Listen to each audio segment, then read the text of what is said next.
உங்க ஜாதகத்துல என்னென்ன திசைகள் ஓடுதோ அந்த திசைக்கு ஏற்ற கோயிலுக்கு போங்க. அப்போதான் உங்க லைஃப் மாறும். ஏன் சொல்றேன்னா, நம்ம ஸ்கூல்ல படிக்க போறோம். படிக்கும் போது காலையில டைம் டேபிள் கொடுத்துருவாங்க.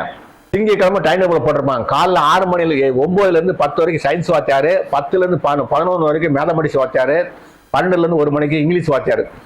அப்போ ஒவ்வொரு மணிக்கு ஒரு வாத்தியார் வரும்போது ஆட்டோமேட்டிக்கா புக்கு மாறும். அப்போ ஒரு நாளில் 9 வாத்தியார் 8 வாத்தியார் மீட் பண்ணும்போது 8 புக்கு மாத்துறோம். அதே மாதிரி நம்ம வாழ்க்கையில 9 கிரகு நம்மளை ரன் பண்ணோம். அப்போ நமக்கு என்ன திசை ஓடுதோ அந்த திசைக்கு ஊர்ந்த கிரகத்தையும் அதுக்கு ஊர்ந்த தெய்வத்தையும் வழிபட்டீங்கன்னா உங்களுக்கு நன்மைகள் நிறைய நடக்க வாய்ப்பு. ஏன்னா இது நம்ம விசுவலா தெரியும். ஸ்கூலுக்கு போகும்போது டைம் டேபிள் பார்த்து எடுத்துட்டு போயிடுவோம் ஆட்டோமேட்டிக்கா. ஆனா இது தெரியாது. அதனால நீங்க உங்களுக்கு தெரிஞ்ச ஜோதிடத்தை கேட்டு